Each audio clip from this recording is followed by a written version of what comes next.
चलो चलो देखो ध्यान दोगे इधर। आज हम क्या पढ़ेंगे? समुद्रगुप्त पढ़ेंगे। समुद्रगुप्त के बारे में हमने बताया था कल, ठीक है। समुद्रगुप्त पढ़ेंगे। समुद्रगुप्त जो 335 में गद्दी पर बैठेगा और 375 ईस्वी तक रहेगा शासक, ठीक है। तो डाल दो चैप्टर समुद्रगुप्त।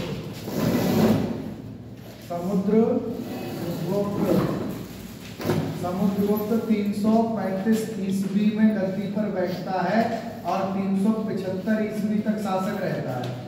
375 ईस्वी तक शासक रहेगा कौन? समुद्रगुप्त, ठीक है। आ जाओ। समुद्रगुप्त 375 ईस्वी तक शासक रहेगा। अब बात करते हैं, मैंने तुम्हें बता रहा समुद्रगुप्त जो था ये चंद्रगुप्त प्रथम का उत्तराधिकारी होगा, यानी कि चंद्रगुप्त प्रथम का पुत्र होगा। चंद्रगुप्त प्रथम का पुत्र होगा और ये गुप्त साम्राज्य का सबसे प्रतापी शासक माना जाएगा। गुप्त साम्राज्य का सबसे प्रतापी शासक कौन होगा? समुद्रगुप्त होगा। समझ रहे हो? ये पॉइंट शायद लिखा दिए थे कल, क्यों लिखा दिए थे? नहीं लिखा दिए थे। फिर मैंने तुम्हें बताया था, देखो ध्यान दो, इसका उत्तराधिकारी होगा ये, तो ये आ जाए जल्दी। चंद्रगुप्त प्रथम का उत्तराधिकारी होगा, इसका उत्तराधिकारी होगा। उत्तराधिकारी चंद्रगुप्त प्रथम का उत्तराधिकारी होगा, समझ रहे हो? फिर उसके बाद मैंने तुम्हें अगले बताया था चंद्रगुप्त प्रथम का उत्तराधिकारी होगा और गुप्त वंश का सबसे प्रतापी शासक कौन होगा? समुद्रगुप्त होगा। गुप्त वंश का सबसे प्रतापी शासक कौन होगा? समुद्रगुप्त होगा। उसके बाद देखो अगले, इसकी जो जानकारी होगी, समुद्रगुप्त की जो जानकारी होगी, समुद्रगुप्त की जानकारी मिलेगी प्रयाग प्रशस्ति अभिलेख से। किससे मिलेगी? प्रयाग प्रशस्ति अभिलेख से। प्रयाग प्रशस्ति अभिलेख। और प्रयाग प्रशस्ति अभिलेख की पूछा जाएगा रचना किसके द्वारा की गई थी? तो इसकी रचना की थी एक शासक, इसकी रचना की थी एक लेखक था जिसका नाम था हरिसेन। क्या नाम था? हरिसेन ने इसकी रचना की थी, प्रयाग प्रशस्ति अभिलेख की। तो प्रयाग प्रशस्ति अभिलेख का रचनाकार कौन है? तो हरिसेन है। कौन है? हरिसेन। अब देखो बताते हैं कि इस प्रयाग प्रशस्ति अभिलेख में ही बताया गया है जो समुद्रगुप्त था, समुद्रगुप्त ने आर्यवर्त को उत्तरापथ बोला जाएगा। क्या बोला जाएगा? उत्तरापथ, यानी कि उत्तर भारत। आर्यवर्त यानी कि उत्तरापथ। बेटा बात में करो, यो ध्यान दो। आर्यवर्त उत्तरापथ के 9 शासकों को हराया था। कितने शासकों को पराजित किया था? 9 शासकों को पराजित किया इसने। आर्यवर्त यानी कि उत्तरापथ के 9 शासकों को पराजित किया। फिर पूछा जाएगा दक्षिणावर्त यानी कि दक्षिणापथ। आर्यवर्त के बाद अगला क्या होगा? दक्षिणापथ या दक्षिणावर्त। तो दक्षिणापथ के 12 शासकों को पराजित किया था इसने। 12 शासकों को पराजित किया था, ठीक है। बताते हैं समुद्रगुप्त ने पूरे 100 युद्ध लड़े थे। 100 युद्धों का विजेता कहा जाता है इसे। इसकी उपाधि है समुद्रगुप्त की 100 युद्धों का विजेता। मतलब इसने अपने जीवन में लगभग 100 युद्ध लड़े थे, इसीलिए इसे उपाधि दी गई थी 100 युद्धों का विजेता।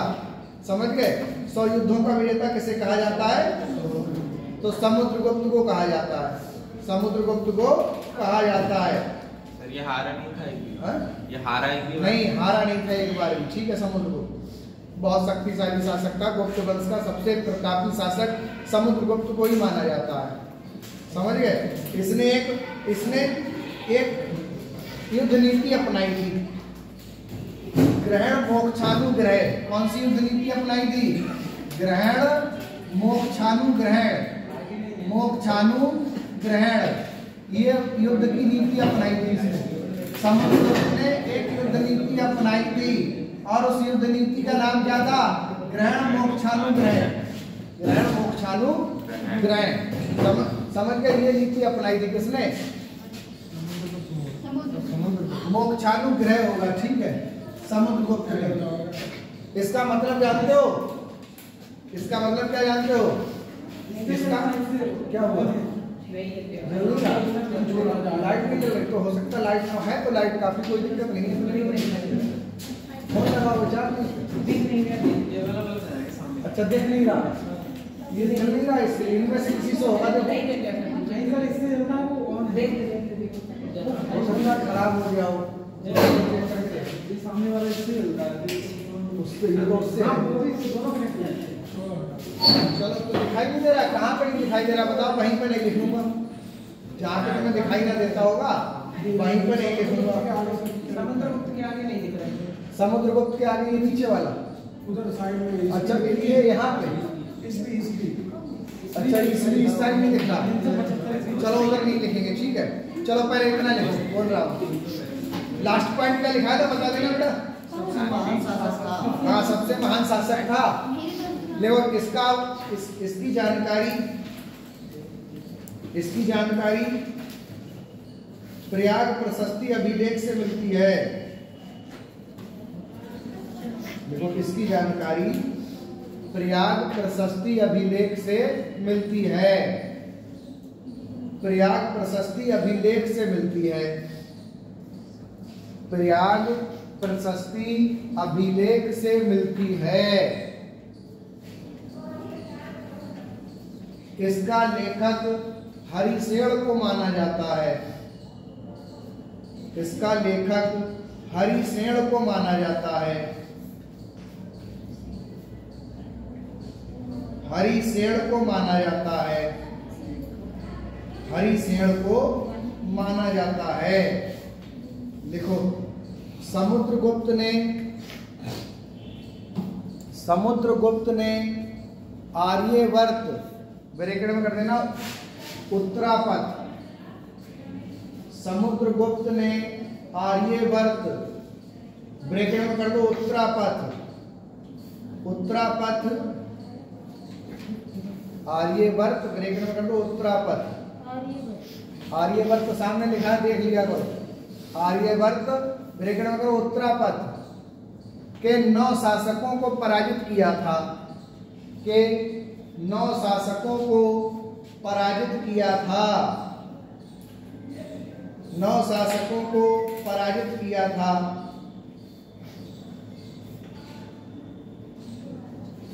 और दक्षिणापथ के 12 शासकों को पराजित किया था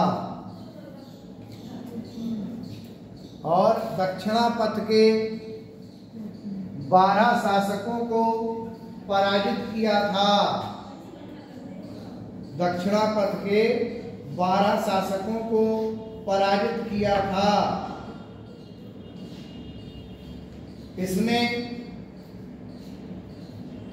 इसने ग्रहण मोक्षानुग्रह की युद्ध नीति को अपनाया था इसने ग्रहण मोक्षानुग्रह सामने लिखा हुआ है ग्रहण मोक्षानुग्रह की युद्ध नीति को अपनाया था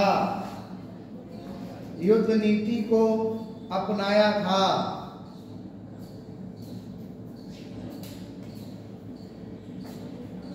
ग्रहण मोक्षानुग्रह की नीति को अपनाया था। अब देखो एक इतिहासकार है जिसका नाम है विसेंट स्मिथ क्या नाम है विसेंट स्मिथ देखो ध्यान दो एक इतिहासकार है जिसका नाम क्या है विसेंट स्मिथ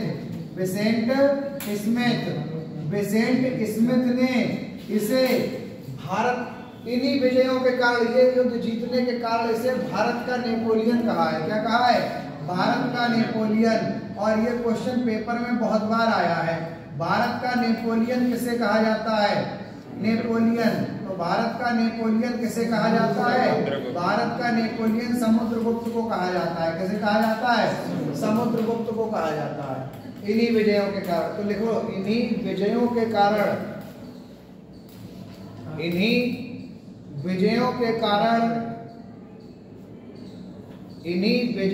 कारण समुद्रगुप्त को इतिहासकार विसेंट स्मिथ ने इन्हीं विजयों के कारण समुद्रगुप्त को इतिहासकार विसेंट स्मिथ ने समुद्रगुप्त को इतिहासकार विसेंट स्मिथ ने भारत का नेपोलियन कहा है। भारत का नेपोलियन कहा है। भारत का नेपोलियन कहा है। सर ये कौन से देश के थे? ये कौन से देश के थे? क्या चीज? ये कौन से देश के थे? कौन? ब्रिटेन। ब्रिटेन, ठीक। ब्रिटेन इंग्लैंड के इतिहासकार थे विसेंट स्मिथ, ठीक है। विसेंट स्मिथ ने इसे क्या कहा है? भारत का नेपोलियन कहा है। अब डालो अगला हेडिंग, समुद्रगुप्त की उपाधियां। हाँ, ग्रहण मोक्षानुग्रह का मतलब है कि या तो युद्ध लड़ो और नहीं तो अपना साम्राज्य क्या करो, मेरे हवाले कर दो, नहीं तो तुम्हें मोक्ष की प्राप्ति करा दूंगा मैं, समझ गए? मार दिया जाएगा तुम्हें। एक ही चारा है, या तो युद्ध मतलब आत्मसमर्पण कर दो, नहीं तो युद्ध लड़ो। आत्मसमर्पण कर दोगे, साम्राज्य मुझे दे दोगे तो कोई दिक्कत नहीं है, बचे रहोगे। तो ये ग्रहण मोक्षानुग्रह की नीति थी, ठीक है। समुद्रगुप्त की उपाधियां हेडिंग डाल दो, डाल दी उपाधियां। चलो अब ध्यान दोगे इधर, देखो समुद्रगुप्त ने कौन कौन सी उपाधियां धारण की थी। देखो सबसे पहले तो अभी मैंने बताया समुद्रगुप्त ने 100 युद्ध लड़े थे, इसलिए पहली इसकी जो उपाधि होगी 100 युद्धों का विजेता। 100 युद्धों का विजेता। अगर पेपर में आ जाए 100 युद्धों का विजेता किसे कहा जाता है, तो समुद्रगुप्त को कहा जाता है, समझ गए। समुद्रगुप्त ने अपने लिए अश्वमेध यज्ञ करवाए थे। क्या करवाए थे? अश्वमेध यज्ञ करवाए थे, इसीलिए समुद्रगुप्त को अश्वमेध यज्ञ करता भी कहा जाता है। क्या कहा जाता है? अश्वमेध यज्ञ करता। अश्वमेध यज्ञ करता, अश्वमेध यज्ञ करता कहा जाता है। तीसरी उपाधि थी इसकी विक्रमांक। विक्रमांक की उपाधि भी धारण की थी इसने। विक्रमांक की उपाधि किसने धारण की थी? तो विक्रमांक की उपाधि किसने धारण की थी? समुद्रगुप्त ने, ठीक है। उसके बाद परम भागवत की उपाधि धारण की थी। किसकी? परम भागवत। परम भागवत का मतलब जानते हो? बताओ कैसे? भागवत किसके लिए बोला जाता है? विष्णु के लिए बोला जाता है। क्यों? कृष्ण के लिए बोला जाता है या विष्णु के लिए बोला जाता है? सर जो विष्णु जी हैं उन्हीं का अवतार तो है कृष्ण जी। शिव के लिए बोला जाता है। नहीं सर, विष्णु भगवान या कृष्ण जी के लिए बोला जाएगा, क्योंकि जो भागवत होती है उसमें कृष्ण जी का ही। हाँ, तो विष्णु के लिए जो प्यारा है वो परम भागवत कहलाएगा, ठीक है। विष्णु के लिए जो प्रिय है वो क्या कहलाएगा? परम भागवत। तो यानी कि अगली उपाधि इसने कौन सी धारण की थी? परम भागवत की उपाधि धारण की थी। परम भागवत की उपाधि धारण की थी। परम भागवत की उपाधि किसने धारण की थी? तो अब देखो ध्यान दो, ये उपाधि धारण करने वाला ये गुप्त वंश का पहला शासक था। इसके साथ में चंद्रगुप्त प्रथम ने भी ये वाली उपाधि धारण की थी, ठीक है। हाँ, परम भागवत की ये उपाधि धारण करने वाला, ये उपाधि धारण करने वाला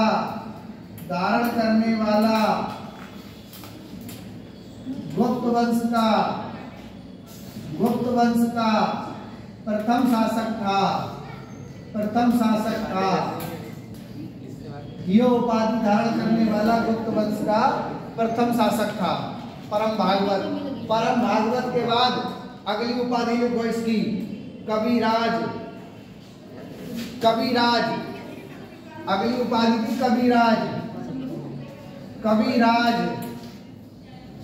कविराज मतलब ये संगीत प्रेमी भी था। संगीत प्रेमी होने के कारण इसे क्या कहा जाता था? कविराज कहा जाता था, ठीक है। उसके बाद इसने अगली उपाधि धारण की थी लिच्छवी दोहित्र। लिच्छवी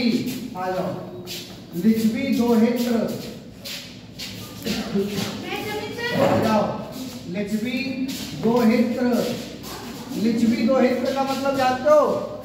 इसका पिता चंद्रगुप्त प्रथम था और चंद्रगुप्त प्रथम ने किससे विवाह किया था? लिच्छवी की राजकुमारी कुमार देवी से विवाह किया था। बताया था मैंने, कुमार देवी से विवाह किया था, यानी कि ये कुमार देवी का पुत्र था। तो इसीलिए इसे क्या कहा जाता है? लिच्छवी दोहित्र कहा जाता है। क्या कहा जाता है?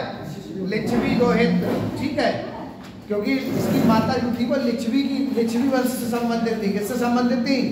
लिच्छवी वंश से संबंधित थी, इसीलिए इसे लिच्छवी दोहित्र के नाम से भी जाना जाता है। समझ गए? तो देखो, 100 युद्धों का विजेता, अश्वमेध यज्ञ करता, विक्रमांक, परम भागवत, कविराज, लिच्छवी दोहित्र, और एक उपाधि इसकी और मिलती है। ठीक है, जिसका नाम, वो उपाधि है धरणी बंध। क्या है? धरणी बंध।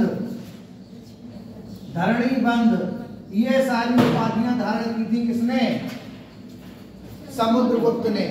हेडिंग डाल दो समुद्रगुप्त की उपाधियां और जल्दी से नोट कर दो, तभी अगले बढ़ते हैं।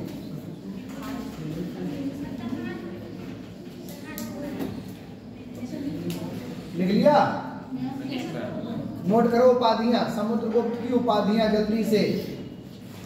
अश्वमेध वाला था, इसमें घोड़ा छोड़ा जाता था। हाँ, अश्वमेध के बारे में बता तो दिया था मैंने, वेद पढ़ाए थे तभी मैंने बताया था। उत्तर वैदिक काल में यज्ञों का उल्लेख मिलता है यजुर्वेद से। किससे मिलता है?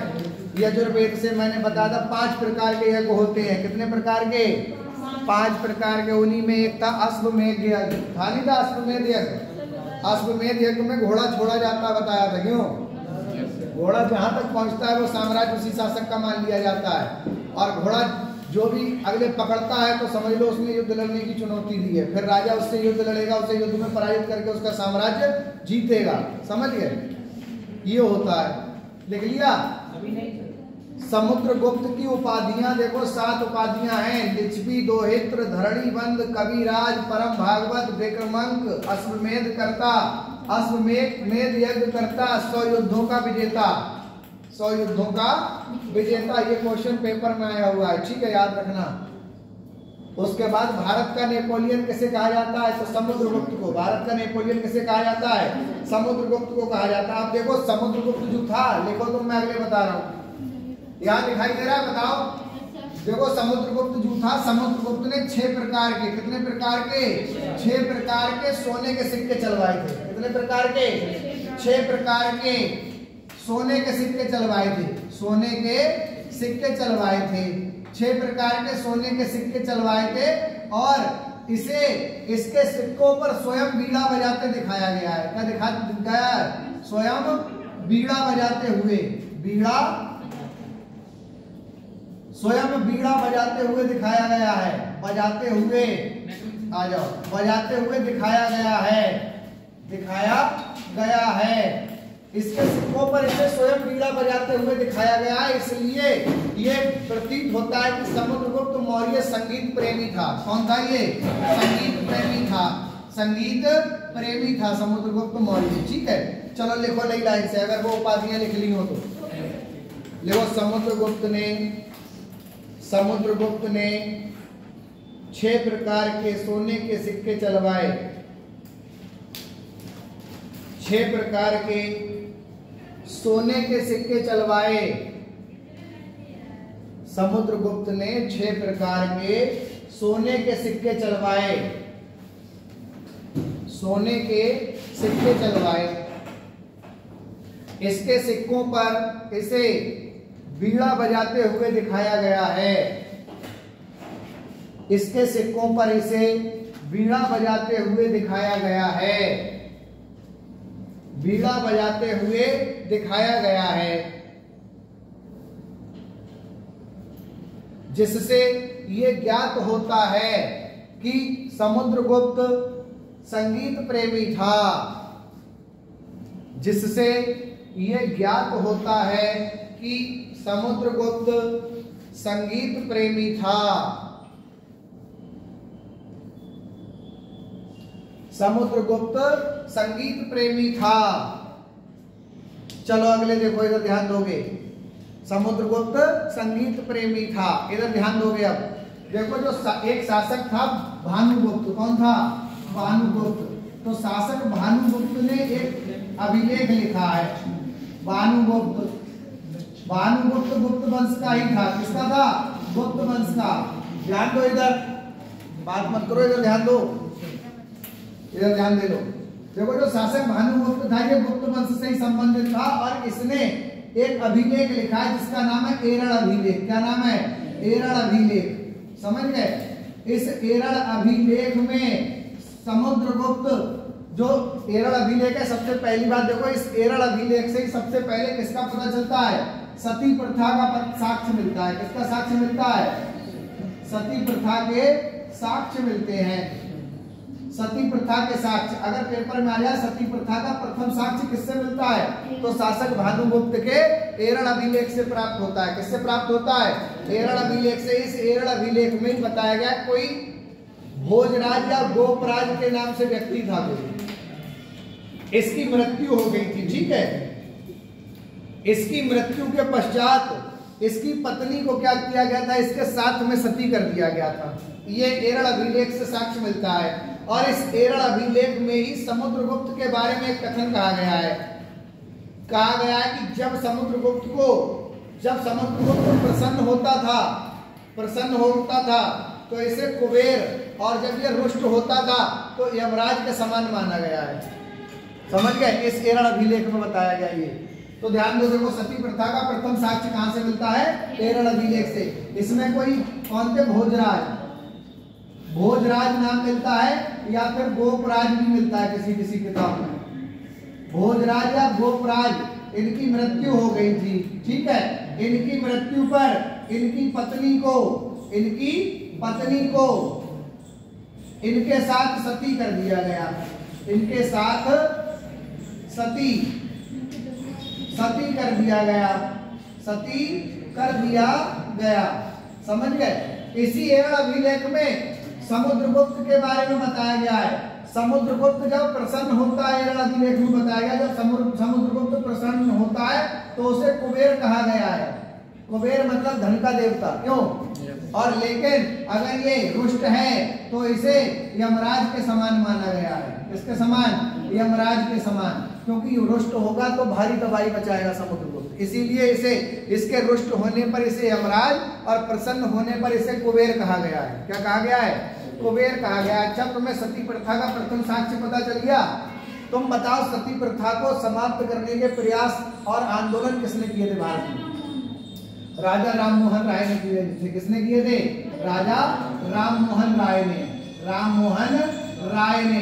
अच्छा, अगला क्वेश्चन बताओ, तुम बताओ हर्षित, सती प्रथा को समाप्त किसने किया भारत में? बताओ, किसे पता है? जल्दी, सती प्रथा को समाप्त किसने किया भारत में? Sir, Lord William Bentinck. Lord William Bentinck. बताओ। चलो मैं बताता हूं। देखो, ये जो सती प्रथा थी, इस सती प्रथा को भारत में गैर कानूनी घोषित किया गया था। और गैर कानूनी घोषित किया गया था 1833 ईस्वी के चार्टर अधिनियम में। 1833 ईस्वी के चार्टर अधिनियम में सती प्रथा को भारत में गैर कानूनी घोषित किया था। गैर कानूनी। और गैर कानूनी किसने घोषित किया पूछे तो लॉर्ड विलियम बेंटिक ने। किसने? लॉर्ड विलियम बेंटिक ने इसे गैर कानूनी घोषित कर दिया। समझ गए? फिर 1843 में एक गवर्नर जनरल आया भारत में। कब आया? 1843 में एक गवर्नर जनरल आया भारत में। गवर्नर जनरल आया, और जिसका नाम था लॉर्ड एलिनबरो। क्या नाम था? लॉर्ड एलिनबरो। क्या नाम था? लॉर्ड एलिनबरो। इस एलिनबरो ने क्या किया? 1843 ईस्वी में सती प्रथा को समाप्त कर दिया। ठीक है, तो देखो, गैर कानूनी की बात अगर आए तो लॉर्ड विलियम बेंटिक ने, लेकिन समाप्त किसने किया तो लॉर्ड एलिनबरो ने। और इस सती प्रथा के विरुद्ध आंदोलन किसने चलाए? तो भारत में आंदोलन किसने चलाए? आंदोलन राजा राममोहन राय ने चलाए। आंदोलन किसने चलाए? राजा राममोहन राय ने चलाए। समझ गए? चलो पहले इतना लिखो, फिर अगले बताते हैं। बोले, देखो, शासक भानुगुप्त के एरल अभिलेख में, शासक भानुगुप्त के एरल अभिलेख में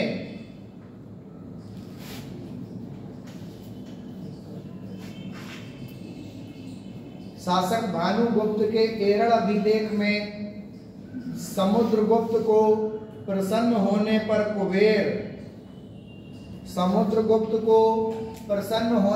कुबेर प्रसन्न होने पर कुबेर और रुष्ट होने पर यमराज के समान बताया गया है, और रुष्ट होने पर यमराज के समान बताया गया है। रुष्ट होने पर यमराज के समान बताया गया है। यमराज के समान बताया गया है। यमराज के समान बताया गया है। लिख लिया? मतलब नाराज। यमराज मतलब खतरनाक बहुत। रुष्ट होने पर यमराज, रुष्ट का मतलब होता है नाराज होना, क्रोध में होना। किसमें होना? क्रोध में। ठीक है, क्रोध में होता था तो ये तबाही मचाता था बहुत। ठीक है, इसीलिए इसे यमराज के समान बताया गया। देख लिया? देखो, एरड़ अभिलेख से ही सती प्रथा के प्रथम साक्ष्य मिलते हैं। एरड़ अभिलेख से ही सती प्रथा के प्रथम साक्ष्य मिलते हैं। एरड़ अभिलेख से ही सती प्रथा के प्रथम साक्ष्य मिलते हैं। सती प्रथा के प्रथम साक्ष्य मिलते हैं। इसमें किसी भोजराज या गोपराज की मृत्यु पर, इसमें किसी भोजराज या गोपराज की मृत्यु पर, भोजराज या गोपराज की मृत्यु पर इनकी पत्नी को इनके साथ सती कर दिया गया था।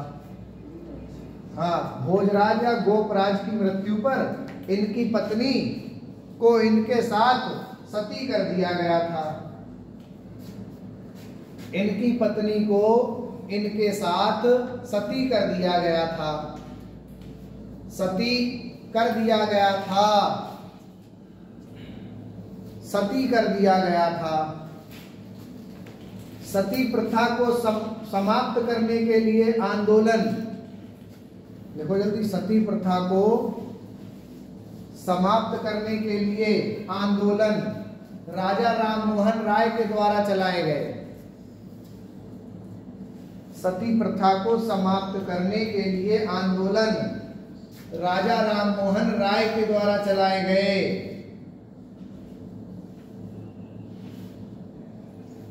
राजा राममोहन राय के द्वारा चलाए गए।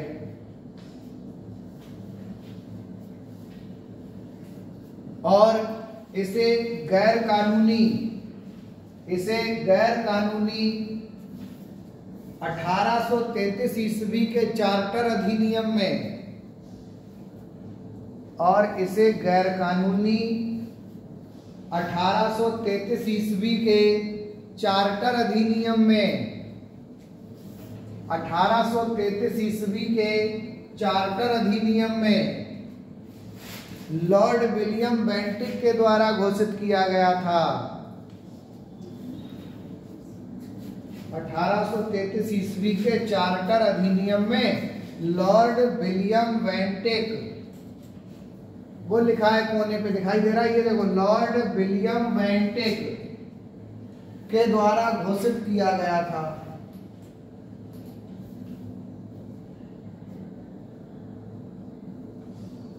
लॉर्ड विलियम बेंटिक के द्वारा घोषित किया गया था। जबकि 1843 ईस्वी में, जबकि 1843 ईस्वी में गवर्नर जनरल, जबकि 1843 ईस्वी में गवर्नर जनरल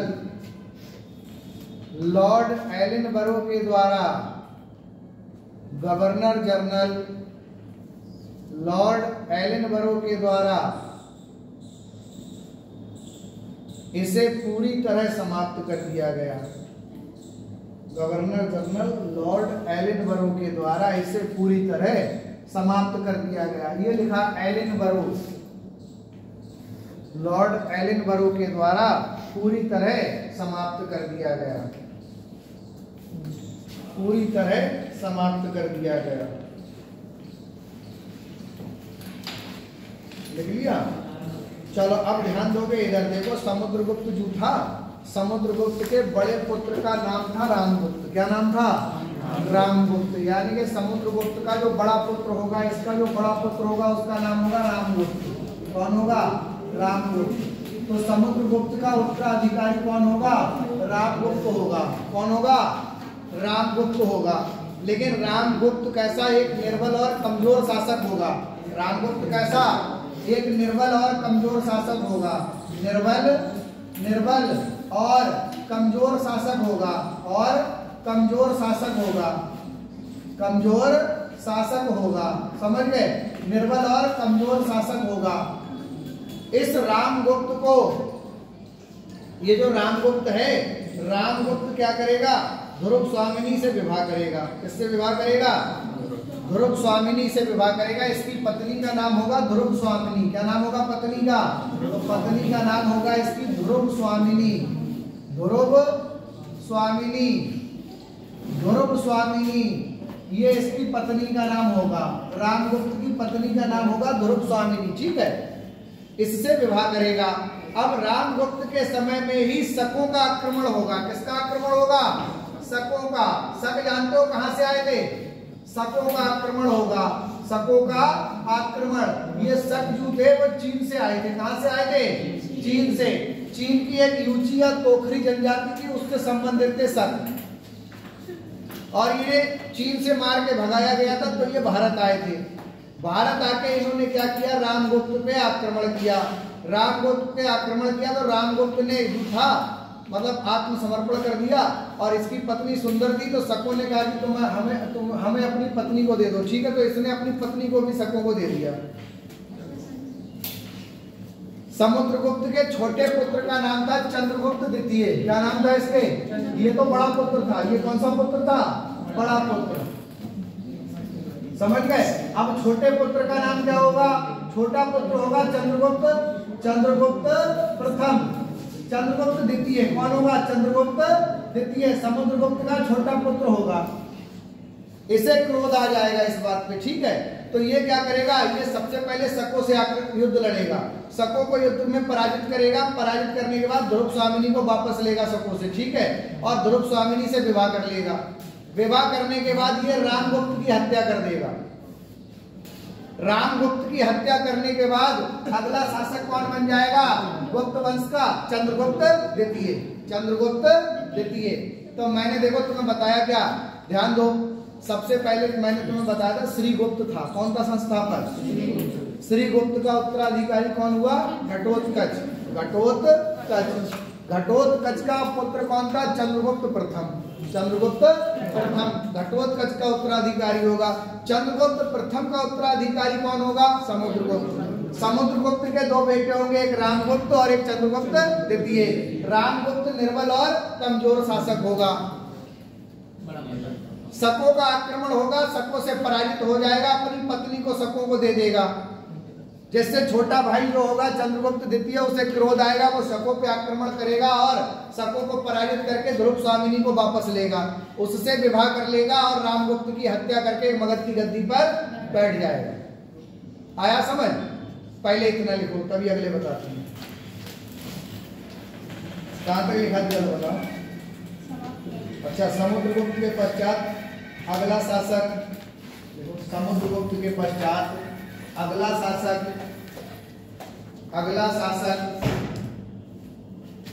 समुद्रगुप्त के पश्चात अगला शासक, इसका बड़ा पुत्र रामगुप्त हुआ।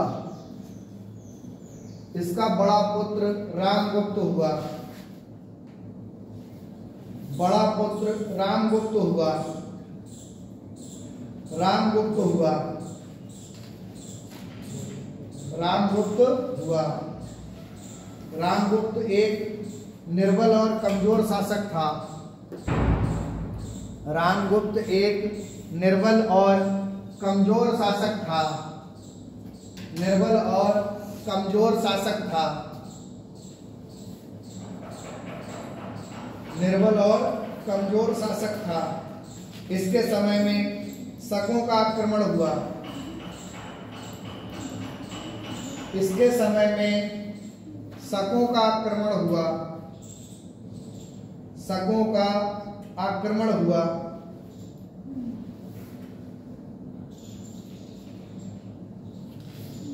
शकों का आक्रमण हुआ। इसने अपनी पत्नी ध्रुव स्वामिनी को, देखो इसने अपनी पत्नी ध्रुव स्वामिनी को, इसने अपनी पत्नी ध्रुव स्वामिनी को शकों को सौंप दिया। शकों को सौंप दिया।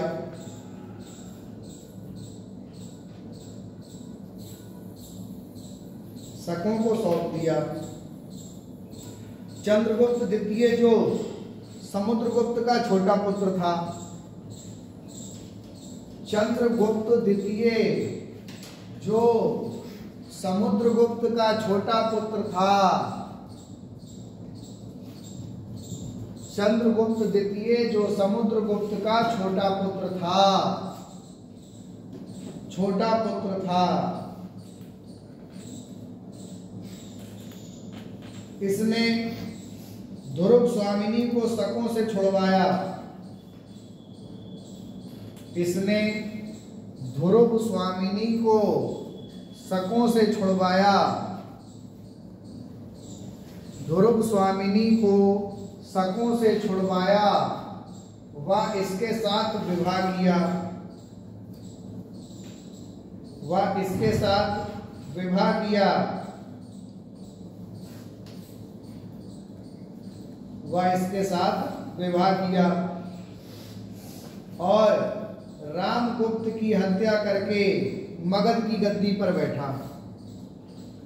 और रामगुप्त की हत्या करके मगध की गद्दी पर बैठा। रामगुप्त की हत्या करके मगध की गद्दी पर बैठा।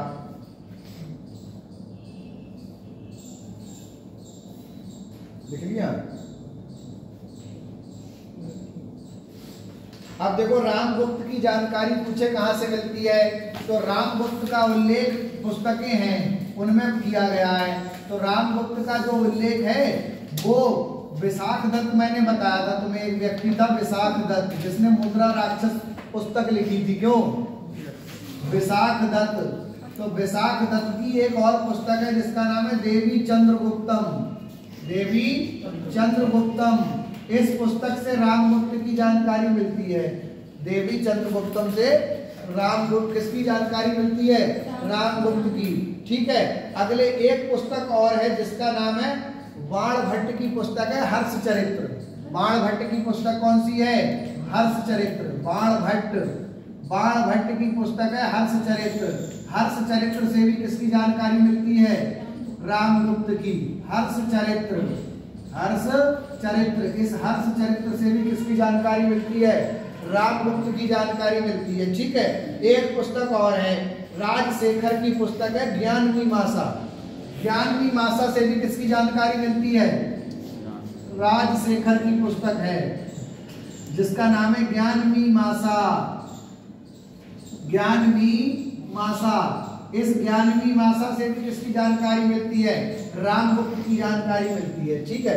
तो लिख लो रामगुप्त की जानकारी। रामगुप्त की जानकारी ऐसे करके तीर लगा के लिख दो। भाषा क्या लिखोगे उसमें? रामगुप्त की जानकारी तीर लगा के ऐसे करके लिख दो।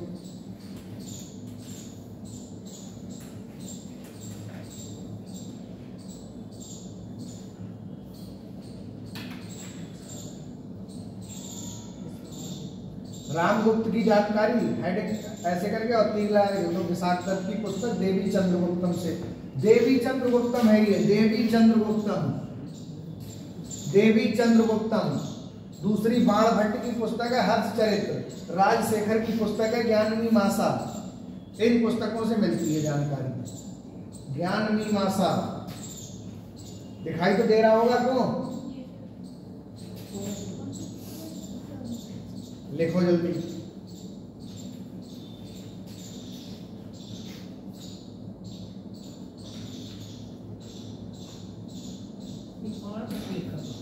बाणभट्ट। बाणभट्ट।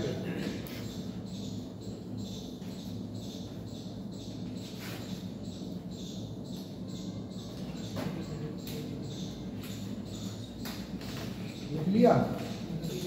अच्छा आप देखो, आप हम पढ़ेंगे चंद्रगुप्त द्वितीय, जो 380 ईस्वी में गद्दी पर बैठेगा और 415 ईस्वी तक गद्दी पर बैठेगा। चंद्रगुप्त द्वितीय डालो अगला चैप्टर चंद्रगुप्त द्वितीय। अब बताएंगे चंद्रगुप्त द्वितीय के बारे में, ठीक है। समुद्रगुप्त हो गया कंप्लीट, रामगुप्त भी बता दिया मैंने तुम्हें, ठीक है।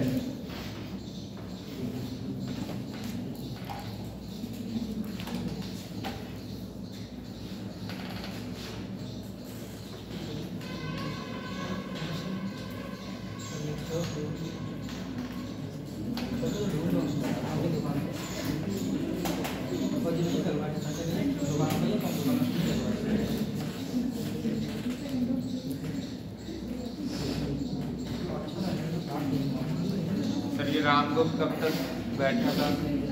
रामगुप्त के बारे में ज्यादा जानकारी नहीं मिलती। रामगुप्त जैसे गद्दी पे बैठा तुरंत क्या हुआ, आक्रमण हो गया शकों का आक्रमण होने के पश्चात था, फिर चंद्रगुप्त ने इसकी हत्या कर दी, चंद्रगुप्त द्वितीय ने, ठीक है।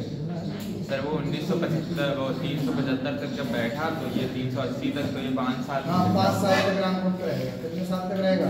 5 वर्ष तक, ठीक है। 375 में मृत्यु होती है किसकी? समुद्रगुप्त की, ठीक है।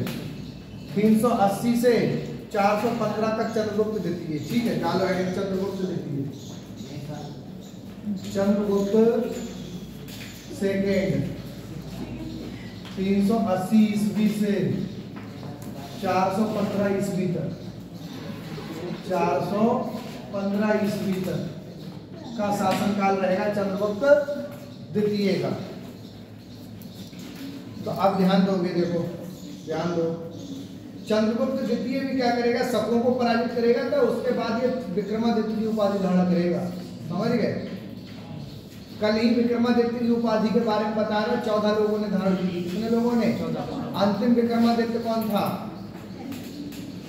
हेमू, बताया था मैंने, हेमू ने धारण की थी। अंतिम विक्रमादित्य कौन था? हेमू था। तो देखो अपने बड़े भाई रामगुप्त की हत्या करके 380 ईस्वी में मगध की गद्दी पर बैठेगा चंद्रगुप्त द्वितीय, समझ गए। गद्दी पर बैठने के पश्चात अब देखो इसके बारे में भी पूछा जाए, गद्दी पर बैठने के, चलो पहले लिखो, बोले देखो समुद्रगुप्त की हत्या करके, समुद्रगुप्त की हत्या करके, रामगुप्त की हत्या करके, समुद्रगुप्त पढ़ाया था वही आ रहा है, याद ना। देखो रामगुप्त की हत्या करके 380 ईस्वी में, रामगुप्त की हत्या करके 380 ईस्वी में, 380 ईस्वी में चंद्रगुप्त द्वितीय, सब तो रामगुप्त, चंद्रगुप्त, समुद्रगुप्त सब एक जैसे नाम है, क्यों? रामगुप्त की हत्या करके 380 ईस्वी में चंद्रगुप्त द्वितीय मगध की गद्दी पर बैठा।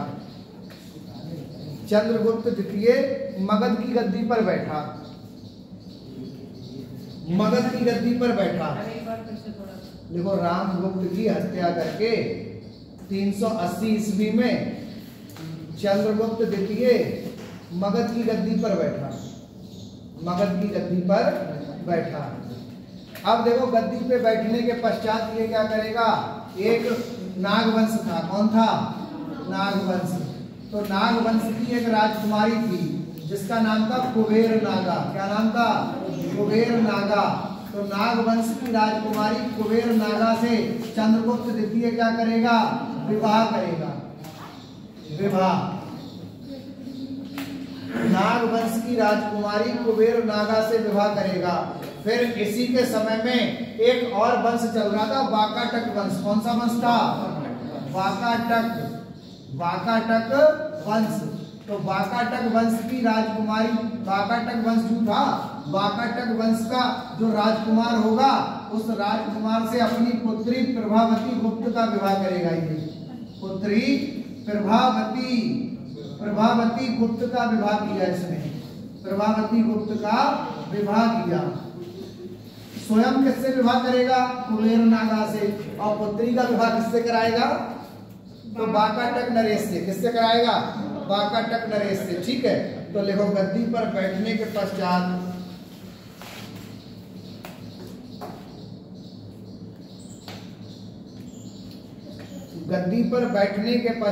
इसने नागवंश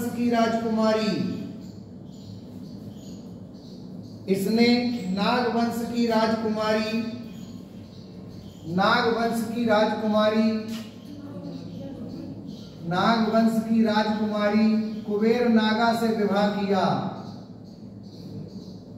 नागवंश की राजकुमारी कुबेर नागा से विवाह किया। लिख लिया?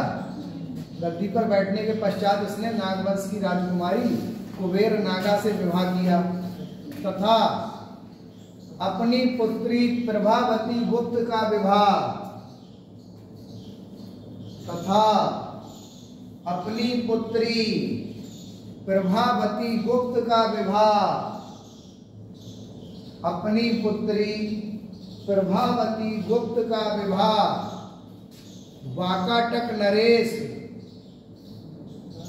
वाकाटक नरेश रुद्रसेन द्वितीय से कराया। वाकाटक नरेश रुद्रसेन द्वितीय से कराया।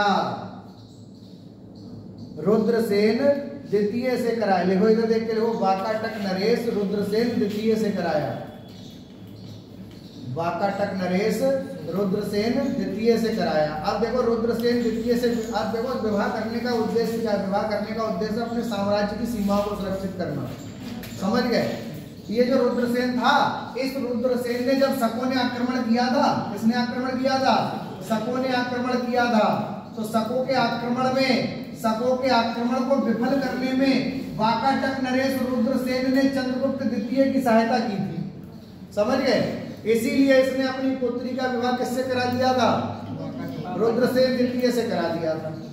देखो, इसी ने शकों के आक्रमण के समय चंद्रगुप्त द्वितीय की सहायता की थी। इसी ने शकों के आक्रमण के समय चंद्रगुप्त द्वितीय की सहायता की थी। शकों के आक्रमण के समय चंद्रगुप्त द्वितीय की सहायता की थी। चंद्रगुप्त द्वितीय की सहायता की थी।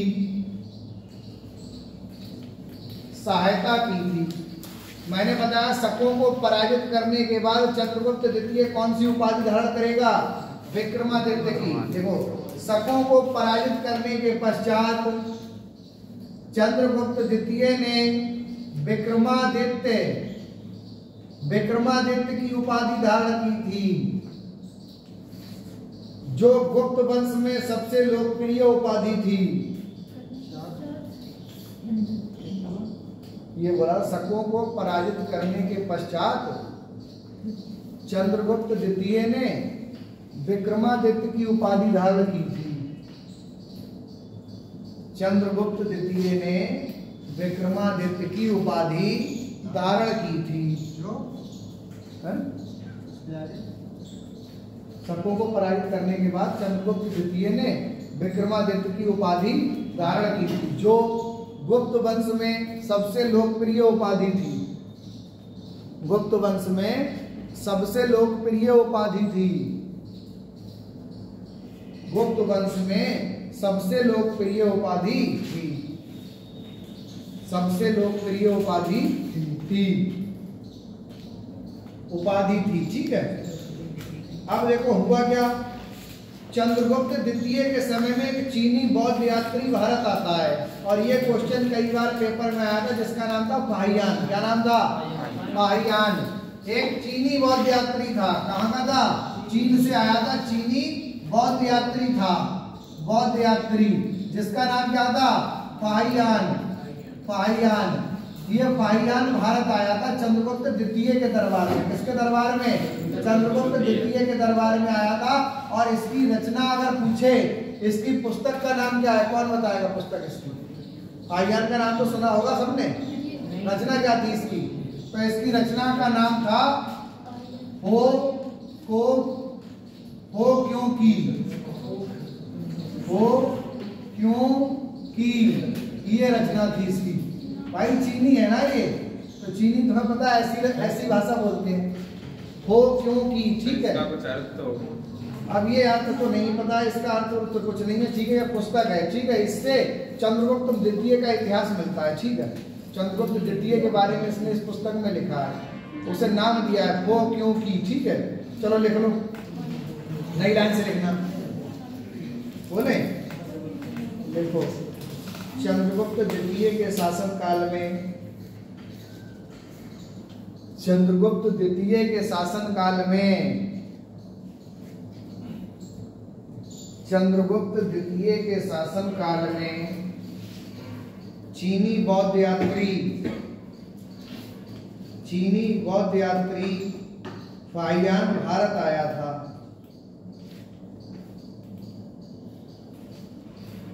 चीनी बौद्ध यात्री फाहियान भारत आया था। इसने चीनी बौद्ध यात्री भारत आया था। इसने हो क्यों की नामक पुस्तक की रचना की है। इसने हो क्यों की नामक पुस्तक की रचना की है। हो क्यों की नामक पुस्तक की रचना की है।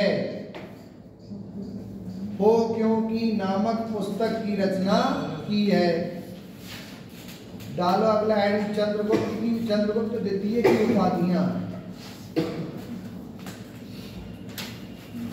चंद्रगुप्त द्वितीय की उपाधियां, चंद्रगुप्त द्वितीय की उपाधियां डाल दिया हेडिंग, उपाधियां। तो उपाधियों में सबसे पहली उपाधि लिखो विक्रमादित्य।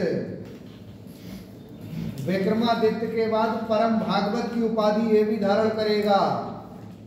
विक्रमादित्य के बाद अगली उपाधि लिखो परम भागवत। परम भागवत के बाद अगली उपाधि लिखो परम भट्टारक। विक्रमादित्य, परम भागवत, परम भट्टारक। भट्टारक, भा आधा टा और पूरा टा, भट्टारक। इसका मतलब सकता है परम भट्टारक देख लेना इसका अर्थ, चलो बता दूंगा अभी, ठीक है। परम भट्टारक, परम भट्टारक के बाद अभी लिखो सकारी। सकारी देखो ये पेपर में आएगा, इसका अर्थ सकारी का मतलब क्या है।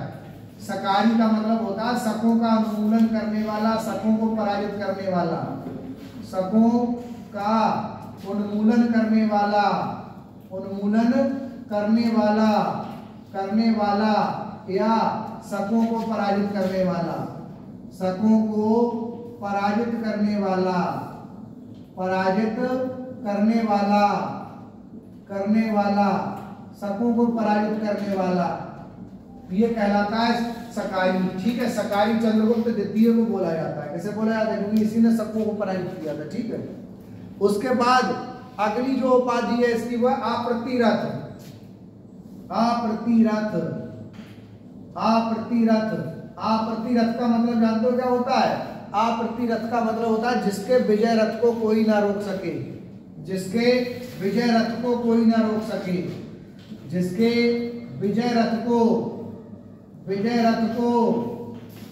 कोई ना रोक सके, कोई ना रोक सके, कोई ना रोक सके, रोक सके, उसे अप्रतिरथ कहते हैं, ठीक है। उसे क्या कहते हैं? अप्रतिरथ। लिख लिया?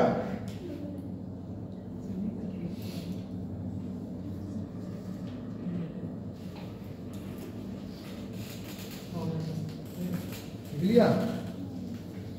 देखो चंद्रगुप्त द्वितीय के दरबारी कवि का नाम साब था। क्या नाम था? साब, ऐसे करके लिखा जाएगा, साब। देखो इसके दरबारी कवि का नाम साब था, दरबारी कवि का नाम साब था। अब चंद्रगुप्त के दरबार में जो चंद्रगुप्त द्वितीय था विक्रमादित्य, इसके दरबार में नवरत्न भी रहते थे। कितने रत्न रहते थे? नवरत्न, यानी कि अकबर से पहले अगर पूछे नवरत्न किसके दरबार में रहते थे तो चंद्रगुप्त द्वितीय के दरबार में। किसके दरबार में? चंद्रगुप्त द्वितीय के दरबार में। पहले लिखो इसके दरबारी कवि का नाम साफ था, नई लाइन से लिखो। चंद्रगुप्त द्वितीय के दरबार में नवरत्न रहते थे, नवरत्न रहते थे।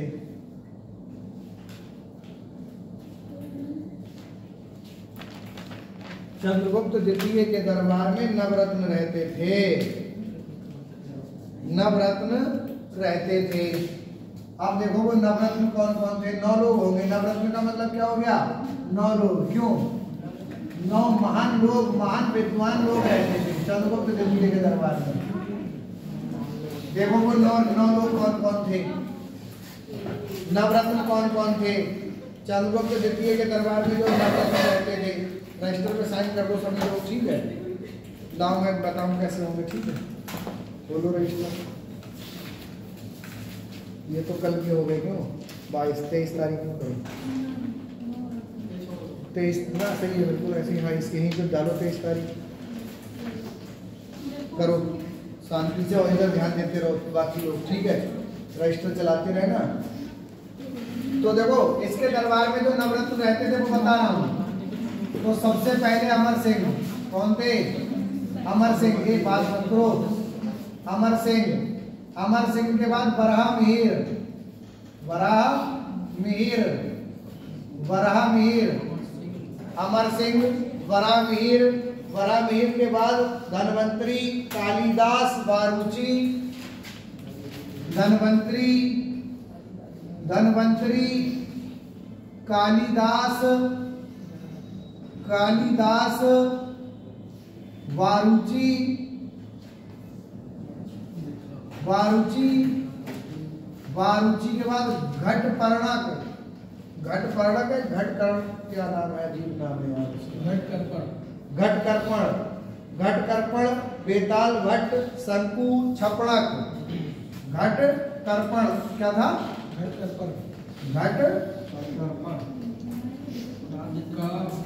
एक मिनट, घट कर्पण, घट कर्पण, घट कर्पर है, क्यों? अरे अजीब नाम, घट कर्पर, ये नाम है घट कर्पर। बेताल भट्ट, बेताल भट्ट, शंकु, शंकु, छपड़क, छपड़क, छपड़क, ऐसे करके ये 9 लोग रहते थे। कितने लोग रहते थे? 9 लोग। देख लो छपड़क में आड़ा पूरा बनाना, ठीक है? घट करपर, ये लोग रहते थे। अब इनमें 4-5 नाम इंपॉर्टेंट है जो पेपर में आते हैं, उनके बारे में बता दे रहा हूँ, ठीक है? पहले ये नाम लिखो जल्दी, 9 लोग लिख लिए। सर वो जो बुक थी उसका मतलब है बौद्धिक राज्यों का वृत्तांत। वृत्तांत वो क्यों की है? जो बौद्धिक राज्यों का वृत्तांत, अच्छा यात्रा वृत्तांत है वो, ठीक है? परम भट्टारक का अर्थ देखो, परम भट्टारक किसी ईश्वर भगवान के लिए बोला जाता था, ठीक है? उसका मानने वाला सबसे करीबी। सर सर्वोच्च अधिपति, अच्छा सर्वोच्च राजा, अधिपति का मतलब शासक। हाँ सर्वोच्च शासक, सबसे शक्तिशाली शासक। चलो ठीक, ध्यान दो इधर। देखो जो अमर सिंह थे, अमर सिंह ने संस्कृत भाषा में अमरकोश नामक पुस्तक की रचना की है, और ये पुस्तक बार बार पेपर में आती है। अमरकोश, कौन सी पुस्तक? अमरकोश। और किस भाषा में? संस्कृत भाषा में, संस्कृत भाषा में। इनसे केवल यही क्वेश्चन पेपर में आएगा। अमर सिंह किसके दरबार में थे? तो चंद्रगुप्त द्वितीय के दरबार में। इन्होंने कौन सी पुस्तक लिखी? अमरकोश। किस भाषा में लिखी? संस्कृत भाषा में। कौन सी भाषा में? संस्कृत भाषा में। डालो अगला हेडिंग। अमर सिंह के बाद बरहा मिहिर के बारे में बताता हूँ। बरहा मिहिर बहुत इंपॉर्टेंट है, ठीक है? बरहा मिहिर से पेपर में क्वेश्चन आते हैं। अमर सिंह के अगले लिख दो, अमर सिंह हेडिंग डाल के उसमें लिख दो पुस्तक का नाम हो, भाषा पुस्तक की।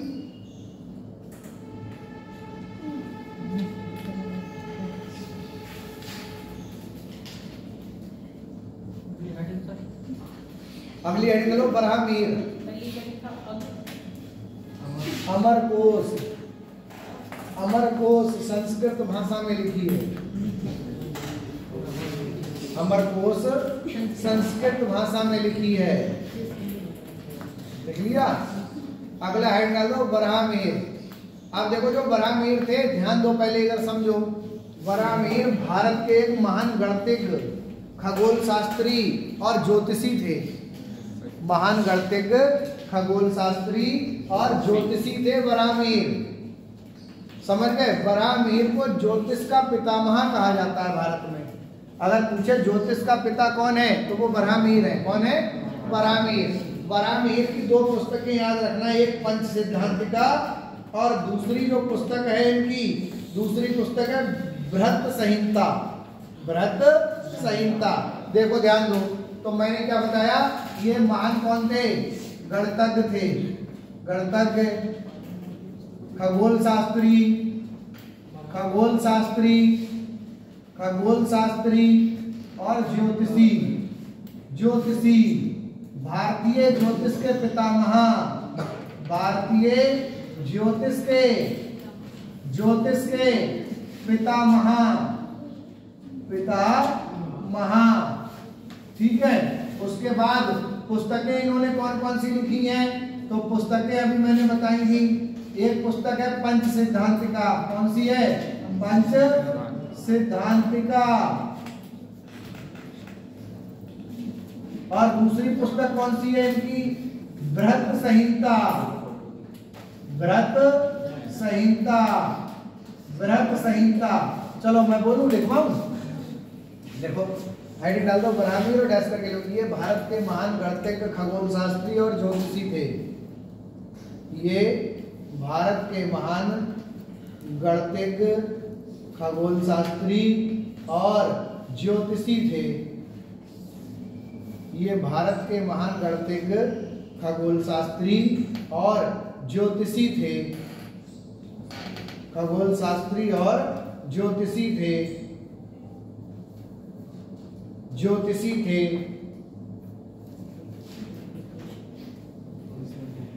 इन्हें भारतीय ज्योतिष का पितामह कहा जाता है।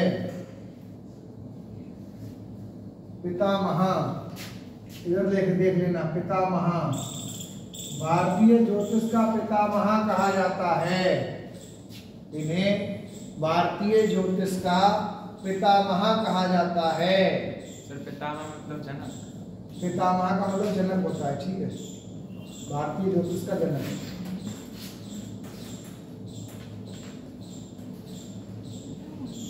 भारतीय ज्योतिष का पितामह कहा जाता है।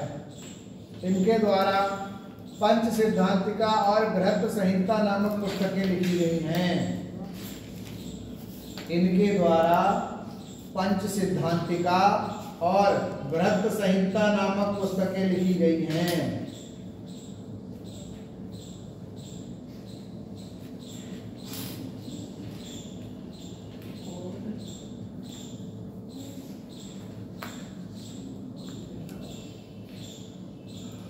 लिख लिया? अगला देखो, धन्वंतरी के बारे में बताते हैं। धन्वंतरी कौन थे? धन्वंतरी भी मोस्ट इंपॉर्टेंट है। जानकारी है किसी को धन्वंतरी के बारे में? धन्वंतरी मतलब भगवान? हाँ, भगवान है धन्वंतरी। बताओ। चलो मैं बताता हूँ। देखो धन्वंतरी जो थे, समुद्र मंथन हुआ था। समुद्र मंथन के दौरान ये उत्पन्न हुए थे, प्रकट हुए थे, ठीक है। ध्यान दो इधर। धन्वंतरी जो है वो समुद्र मंथन के दौरान प्रकट हुए थे। किसके दौरान प्रकट हुए थे? समुद्र मंथन के दौरान प्रकट हुए थे। मंथन के दौरान प्रकट हुए थे, प्रकट हुए थे, ठीक है। उसके बाद देखो ध्यान दो, इन्हें विष्णु का अवतार बताया गया है। किसका अवतार बताया गया है? विष्णु का अवतार माना गया है। धन्वंतरी को किसका अवतार माना गया है? विष्णु का अवतार माना गया है। फिर उसके बाद आयुर्वेद का देवता कहा गया है। क्या कहा गया है? आयुर्वेद का देवता। देवता, भारत में चिकित्सा के जनक, चिकित्सा के जनक, चिकित्सा के जनक कौन है? धन्वंतरी है। आयुर्वेद के देवता, चिकित्सा के जनक, विष्णु के अवतार समुद्र मंथन के दौरान प्रकट हुए। ठीक है, ये सब क्वेश्चन आते हैं। हाँ, चिकित्सा के जनक कहे जाते हैं, ये किसके जनक कहे जाते हैं? चिकित्सा के। चलो लिखो, बोले इतना लिख लो पहले, अभी मैं समझाऊंगा, केवल तुम चलेगा। बोले देखो, बोले देखो, ये समुद्र मंथन के दौरान प्रकट हुए थे। ये समुद्र मंथन के दौरान प्रकट हुए थे। इन्हें भगवान विष्णु का अवतार माना जाता है। इन्हें भगवान विष्णु का अवतार माना जाता है। भगवान विष्णु का अवतार माना जाता है। इन्हें देवताओं का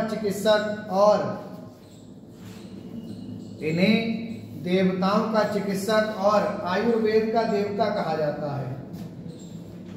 इन्हें देवताओं का चिकित्सक और आयुर्वेद का देवता कहा जाता है।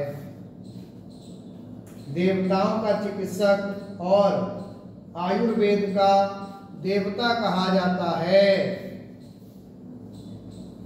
आयुर्वेद का देवता कहा जाता है। आयुर्वेद का देवता कहा जाता है। आयुर्वेद का देवता कहा जाता है।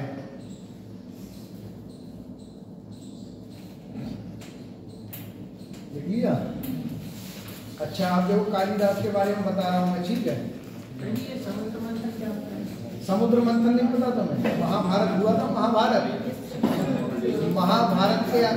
महाभारत के दौरान क्या हुआ था? महाभारत का जो युद्ध हुआ था, तो उस युद्ध में समुद्र मंथन किया गया था। तो समुद्र मंथन में बहुत सारे देवी देवता और बहुत सारे बहुमूल्य रत्न प्रकट हुए थे। ठीक है, समुद्र मंथन में एक बड़ा सा क्या था? बहुत बड़ा सा एक लकड़ी की, क्या था वो? विशालकाय स्तंभ की तरह था। उसमें शेषनाग को लपेटा गया था। क्यों? सर वो ज्वालामुखी था। ज्वालामुखी था शायद, कोई बहुत बड़ा। तो उस पे शेषनाग को लपेट के, एक तरफ देवता थे, एक तरफ असुर थे, राक्षस। तो वो खींच रहे थे, मतलब जैसे रस्सी में तुमने देखा मठा वगैरह चलाते हैं, तो उसमें रस्सी लपेट लेते हैं। दो लोग इधर से खींचते हैं पहले, फिर एक उधर खींचता है, ऐसे करके। जैसे मान लो इस बोतल में रस्सी लपेट दो, मैं इधर से एक राउंड खींचूं, फिर दूसरा राउंड तुम उधर खींचो, ऐसे करके। ठीक है, तो इसी तरह से समुद्र मंथन हुआ था। तो उसी में से मेनका निकली थी। क्यों? मेनका ने असुरों को शराब पिलाई थी। क्यों? याद है? शराब का जो घड़ा था उसे कौन लेकर भाग गया था? कोई राक्षस लेकर भाग गया था। उसकी बूंदें 4 जगह गिरी थी। क्यों? तो वहीं 4 जगह क्या मना होता है? महाकुंभ का मेला लगता है। क्यों? कौन कौन सी 4 जगह थी बताओ? हरिद्वार, उज्जैन, नासिक और एक और थी, बताओ? प्रयागराज। इन 4 जगह अमृत की बूंदें गिरी थी। उस राक्षस का नाम बता दो, घड़ा लेकर भागा था। कौन लेकर भागा था घड़ा? कौन राक्षस लेके भागा था घड़ा? बताओ। नाम याद था मुझे, लेकिन भूल गया हूँ। बता दूंगा, याद आएगा। भस्मासुर नहीं था? भस्मासुर था? अरे और कोई नाम था, अजीब नाम था, याद नहीं आ रहा मुझे। हालांकि वो बाद में फिर मेनका का अवतार लिया था विष्णु ने। क्यों? फिर असुरों को शराब पिलाई थी, नशे में हो गए थे, और बाद में फिर उनसे अमृत का घड़ा छीन लिया था। क्यों? यही हुआ था। बाद में फिर अमृत का पान देवताओं ने किया। किसने किया? देवताओं ने किया। हाँ, विष निकला था, वो शिव ने पी लिया था, इसीलिए उनका कंठ नीला हो गया था, इसीलिए उन्हें नीलकंठ के नाम से जाना जाने लगा। सबसे खतरनाक जहर था वो, सबसे खतरनाक विष था वो। सर एरावत हाथी निकला। एरावत हाथी भी निकला था, बिल्कुल सही। कामधेनु गाय निकली थी। बहुत बहुमूल्य रत्न निकले थे। मैं बता तो रहा हूँ, बहुत सारी चीजें निकली थी। ठीक है? हाँ, वज्र निकला था, इंद्र को दे दिया था, जो इंद्र का वज्र जिसे कहा जाता है, समझ गए? वो भी निकला था। सर देवी लक्ष्मी। हाँ, देवी लक्ष्मी भी प्रकट हुई थी। तुम देख लो, दो बच्चों को भी मैंने भेजा है। चले जाओ जल्दी, फटाफट, टाइम हो रहा है, फिर मैं इधर क्लास छोड़ दूंगा जल्दी से। हाँ बेटा लिख लिया। चलो अब कालिदास के बारे में बताते हैं तुम्हें, ठीक है। देखो डाल दो हेडिंग कालिदास, डाल दिया। महाकवि कालिदास इसमें है नहीं, देखो ये है कालिदास। कालिदास के बारे में बता, अरे ये नवरत्न थे चंद्रगुप्त द्वितीय के, ठीक है। कालिदास, कालिदास के बारे में समझो। देखो ये जो कालिदास थे इन्हें भारत का शेक्सपियर कहा जाता है। क्या कहा जाता है? भारत का शेक्सपियर। शेक्सपियर एक इंग्लिश का महान साहित्यकार था, अंग्रेजी का महान साहित्यकार था, और इधर कालिदास संस्कृत भाषा के महान साहित्यकार थे। इसीलिए कालिदास की तुलना किससे कर दी गई? शेक्सपियर से कर दी गई। किससे कर दी गई? शेक्सपियर से कर दी गई, ठीक है। तो अगर पूछे भारत का शेक्सपियर किसे कहा जाता है, तो महाकवि कालिदास को कहा जाता है। किसे कहा जाता है? महाकवि कालिदास को कहा जाता है। कालिदास ने बहुत सारी रचनाएं की हैं। देखो इनकी रचनाएं कौन कौन सी हैं। देखो इनके महाकाव्य हैं, यहाँ पे मैं मिटा रहा हूं थोड़ा सा, ठीक है। कालिदास के महाकाव्य हैं।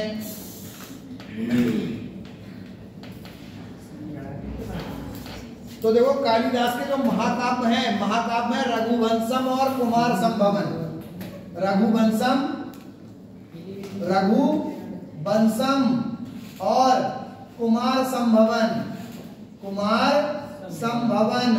ये दोनों कालिदास के महाकाव्य हैं। ये क्या है? महाकाव्य। अगर पूछे कालिदास के महाकाव्य कौन कौन से हैं, तो रघुवंशम और कुमार संभवन। उसके बाद देखो कुमार संभवन, संभवम है। अरे कुमार संभवन है, होगा यार, देखो संभवम, कुमार संभवम, ठीक, कुमार संभवम हो गया। उसके बाद इनके ये तो हो गए साहित्य, क्या हो गए? ये महाकाव्य। महाकाव्य के बाद पूछेगा तुमसे खंड काव्य कौन कौन से हैं। तो खंड काव्य मेघदूतम और ऋतु संहारम। खंड काव्य कौन कौन से हैं? मेघदूतम और ऋतु संहारम। ये दोनों क्या हैं? खंड काव्य हैं। कालिदास के खंड काव्य हैं। आ जाओ बेटा बैठो। कालिदास के खंड काव्य हैं। फिर नाटक पूछा जाएगा कौन कौन से हैं। तो नाटक इनके हैं मालविकाग्नि मित्रम, अभिज्ञान शाकुंतलम, विक्रमोर्वशीयम, ठीक है। तो नाटक कौन कौन से हैं? तो नाटक कौन कौन से हैं? मालविकाग्नि,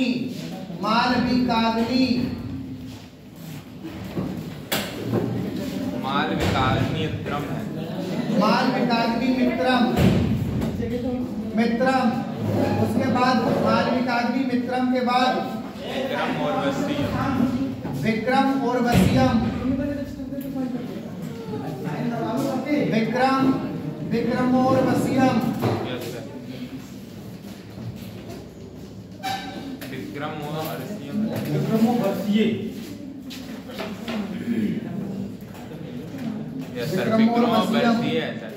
सही है।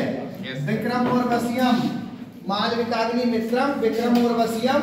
और एक नाटक और है जिसका नाम क्या? अभिज्ञान शाकुंतलम। ये सब पेपर में आते हैं। अभिज्ञान शाकुंतलम, अभिज्ञान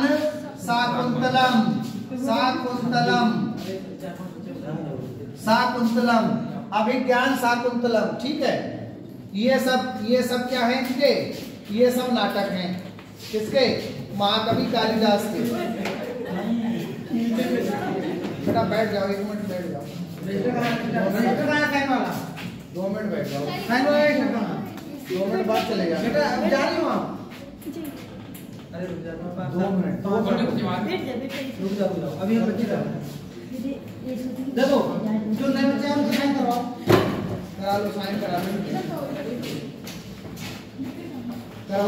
करवा लो। 2 मिनट की बात है, 2 मिनट बाद तुम्हारी क्लास पूर्ण हो जाएगी, ठीक है।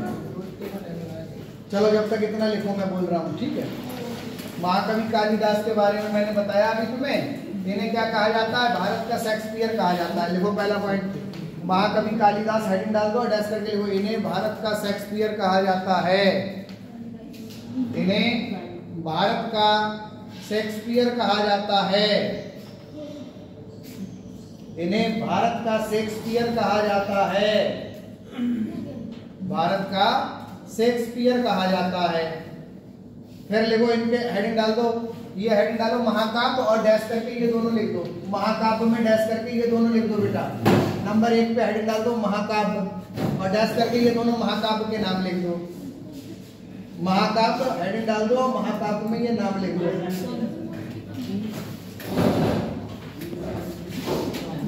किस पे रजिस्टर है? पीछे है रजिस्टर। बहुत टाइम कोई दिक्कत नहीं, फोटो खिंचवा देना। महाकाव्य हेडिंग डालो महाकाव्य और महाकाव्य में लिख दो रघुवंशम कुमार संभवन। फिर दूसरे नंबर पे हेडिंग डालना खंड काव्य और खंड काव्य में ये लिख देना मेघदूतम ऋतु संहारम। खंड काव्य में लिख देना मेघदूतम ऋतु संहारम। मेघदूतम ऋतु संहारम। साइन तो करवा दिया, तो ध्यान से किसी के साइन। अरे इन बच्चों के हो गए साइन, 12 ही हुए साइन और लोगों ने ये पढ़ने में लगे रहे, इन्होंने किए नहीं। मैंने रजिस्टर तो दे दिया था इन्हें स्टार्टिंग में। खंड काव्य के बाद हेडिंग डाल दो नाटक।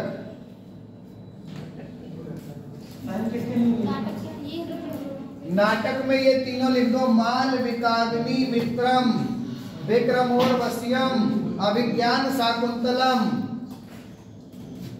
मालविकाग्नि मित्रम विक्रमोर्वश्यम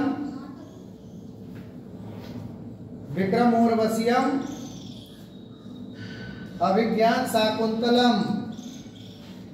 अभिज्ञान शाकुंतलम।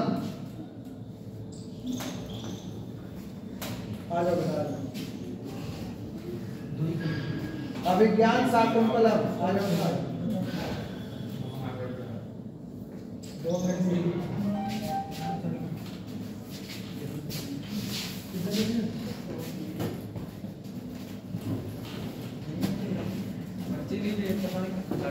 कोई दिक्कत नहीं, चलो फोटो खींच लो। लिख लिया मालविकाग्नि मित्रम विक्रम और वसीयम।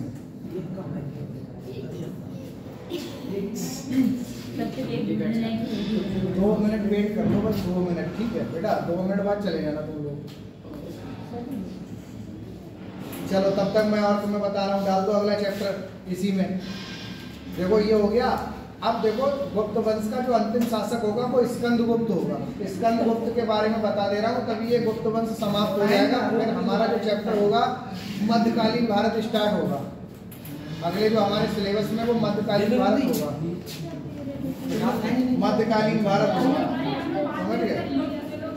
हाँ इन लोगों को करा लो, इन लोगों को साइन करा लो।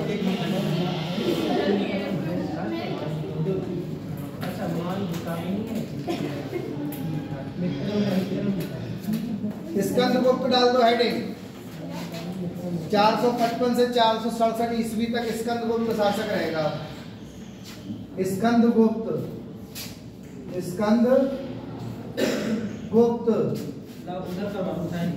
455 से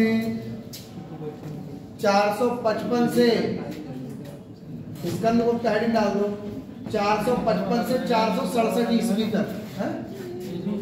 सर मैं कह रहा हूँ कालिदास के बाद और किसी के बारे में और इतने इम्पोर्टेंट नहीं, वो सब यही 4 इम्पोर्टेंट हैं। बाकी उनका सबका कोई थे वो, लेकिन उनके बारे में कोई और पुस्तकों किताबों में दिया हुआ नहीं है, ठीक है इतना सब कुछ। तो मैंने 4 के बारे में तुम्हें बता दिया। स्कंदगुप्त हेडिंग इसकी काली, ये सब लिखा नहीं तुमने? इन 4 के बारे में ही तो बताया मैंने। हाँ ये सब नहीं हो तो आप बता देना, मैं सेंड कर दूंगा, लिख लेना, कोई दिक्कत नहीं है। तुम्हारे पास सेंड कर दूंगा, लिख लेना। स्कंदगुप्त डाल दो हेडिंग। 467 तक शासक रहेगा। ये कब तक शासक रहेगा? 467 तक, 467 ईस्वी तक, 467 ईस्वी तक रहेगा स्कंदगुप्त शासक। स्कंदगुप्त के बारे में बता रहा हूँ, ये चैप्टर खत्म हो जाएगा आज तुम्हारा, ठीक है? 4-5 लाइनें बतानी है, इसके बारे में ज्यादा कुछ नहीं बताना है। देखो जो स्कंदगुप्त था, स्कंदगुप्त जो होगा ये गुप्त वंश का अंतिम शासक, जो गुप्त वंश का अंतिम शासक नहीं होगा, मतलब इसके बारे में कुछ अच्छे शब्द कहे जा सकते हैं, गुप्त वंश का अंतिम शासक। लेकिन गुप्त वंश का वैसे तो अंतिम शासक विष्णुगुप्त होगा। कौन होगा? विष्णुगुप्त होगा गुप्त वंश का अंतिम शासक। ये जो स्कंदगुप्त होगा, देखो ये कुमारगुप्त प्रथम का उत्तराधिकारी होगा। किसका उत्तराधिकारी होगा? देखो ये कुमारगुप्त प्रथम का उत्तराधिकारी था।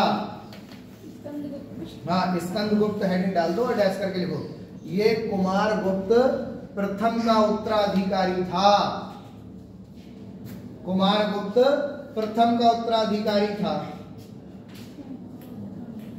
अब देखो ये स्कंदगुप्त हूणों को पराजित करेगा। किसे पराजित करेगा? हूणों को। हूणों को ये भी पराजित करेगा और हूणों को पराजित करके ये भी विक्रमादित्य की उपाधि धारण करेगा। तो देखो इसने हूणों को पराजित करके, इसने हूणों को पराजित करके, हूणों को पराजित करके विक्रमादित्य की उपाधि धारण की थी। सर हूण कौन थे? हूण जनजाति थी एक, ठीक है, चीन की, चीन से। चंद्रगुप्त द्वितीय का उत्तराधिकारी कुमारगुप्त प्रथम होगा। कुमारगुप्त प्रथम को गोविंद गुप्त के नाम से भी जाना जाता है। उसके बारे में इतना कुछ इंपॉर्टेंट नहीं है, इसलिए नहीं बताया, ठीक है। कुमारगुप्त प्रथम का उत्तराधिकारी स्कंदगुप्त होगा।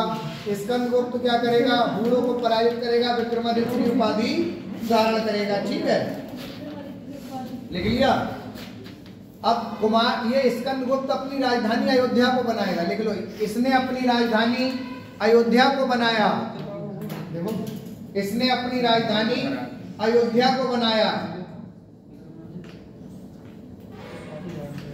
विक्रमादित्य की उपाधि धारण की, इसने अपनी राजधानी अयोध्या को बनाया। मैंने तुम्हें मौर्य वंश में पढ़ाया था, चंद्रगुप्त मौर्य ने सुदर्शन झील का निर्माण कराया था, क्यों? याद आया? वो सुदर्शन झील का पुनरुद्धार कराएगा।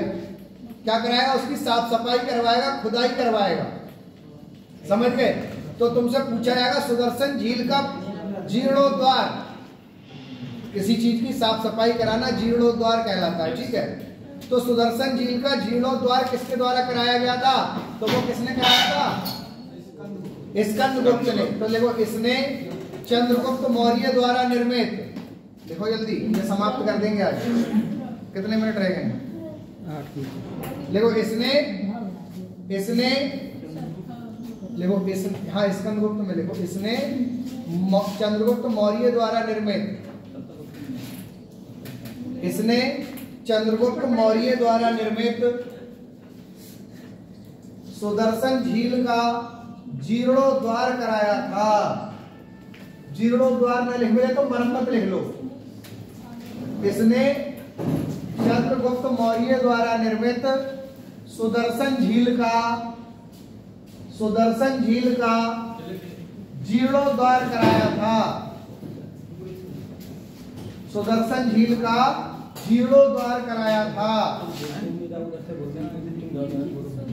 सुदर्शन झील का जीर्णोद्धार कराया था। सर वो जीर्णोद्धार कराया था, देख लिया? 25 सुदर्शन झील का जीर्णोद्धार कराया था। तुम्हारा हो गया?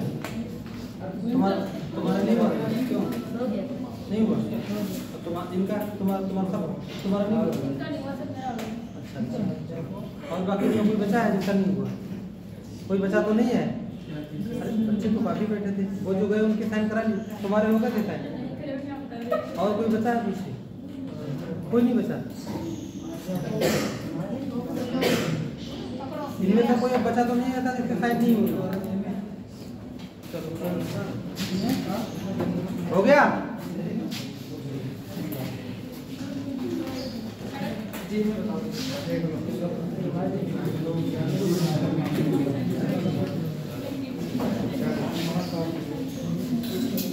लिख लिया? सुदर्शन झील का क्या कराया था इसने? जीर्णोद्धार कराया था। मैंने बताया चंद्रगुप्त मौर्य का गवर्नर था जिसका नाम क्या था? पुष्यगुप्त था नहीं था पुष्यगुप्त ने तो सुदर्शन झील बनवाई थी। मौर्य वंश पढ़ाया था, याद करो, मौर्य वंश पढ़ाया था, उसमें बताया था मैंने बताया था कि भैया जो चंद्रगुप्त मौर्य है उसने सुदर्शन झील बनवाई थी अपने गवर्नर पुष्यगुप्त की सहायता से। और उसकी मरम्मत कौन करवाएगा? स्कंदगुप्त करवाएगा। कौन करवाएगा? स्कंदगुप्त करवाएगा। ठीक है,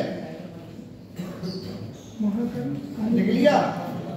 देखो, गुप्त वंश का अंतिम शासक, जल्दी हो, गुप्त वंश का अंतिम शासक ना, ऐसे ही लिखो, गुप्त वंश का अंतिम शासक, गुप्त वंश का अंतिम शासक विष्णुगुप्त था। विष्णुगुप्त, ये चाणक्य को मत समझ लेना, ठीक है? गुप्त वंश का अंतिम शासक विष्णुगुप्त था, विष्णुगुप्त था। गुप्त वंश का अंतिम शासक विष्णुगुप्त था। अब देखो, गुप्त वंश के शासक अगर मैं पूछूं, बताओ ये किसको पराजित करके गद्दी पर बैठे थे? किसके साम्राज्य में थे ये लोग? तो ध्यान दो, देखो, गुप्त वंश के जो शासक थे वो कुषाणों के सामंत थे। किसके सामंत थे? कुषाणों के सामंत। समझो, देखो ऐसा था, सामंत क्या होता है? कुषाणों के सामंत थे। कौन थे ये? सामंत। अब देखो सामंत क्या होता है? जैसे मान लो ये कोई साम्राज्य है और इसमें ये राजा कौन है? कुषाण वंश का राजा है। जैसे कनिष्क मान लो कुषाण वंश का राजा है। सामंत का मतलब होता है सीमावर्ती इलाकों में, सीमावर्ती इलाकों में रहने वाले, शासन करने वाले सामंत कहलाते हैं। सीमावर्ती इलाकों में रहने वाले ही तो क्या कहलाते हैं? सामंत कहलाते हैं।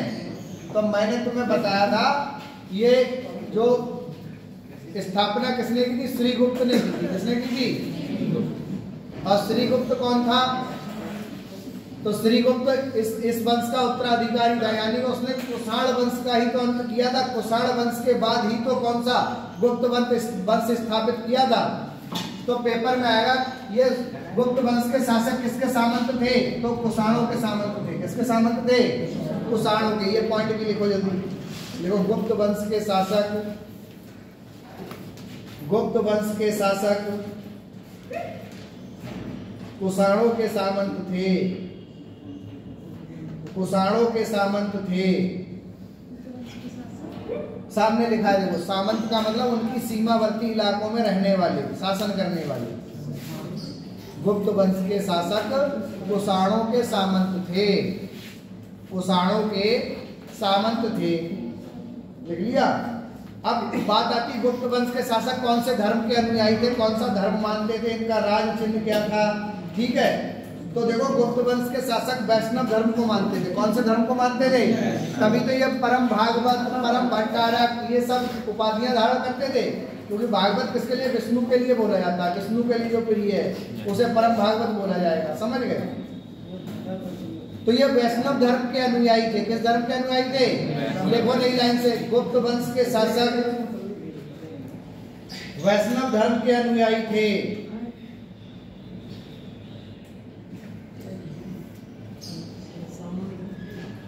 गुप्त वंश के शासक वैष्णव धर्म के अनुयायी थे। वैष्णव धर्म के अनुयायी थे। अब इन्होंने वैष्णव धर्म को ही राजधर्म बनाया था। देख लो, इन्होंने वैष्णव धर्म को ही राजधर्म बनाया था।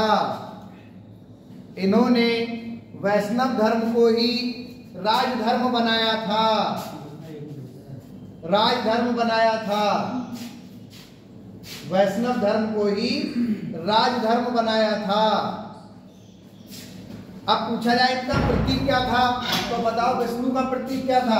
विष्णु का वाहन क्या था? सुदर्शन चक्र। सुदर्शन चक्र नहीं, विष्णु का वाहन था गरुड़। क्या था? गरुड़। तो इन्होंने गरुड़ को ही अपना प्रतीक चिन्ह बनाया था। प्रतीक पूछा करने पहले नहीं, ये प्रतीक बनाया था इन लोगों ने, विष्णु का वाहन। विष्णु के वाहन को इन्होंने प्रतीक चिन्ह बनाया था। देखो जल्दी, इन्होंने विष्णु के वाहन गरुड़ को, देखो, इन्होंने विष्णु के वाहन गरुड़ गरुड़ को अपना प्रतीक चिन्ह बनाया था।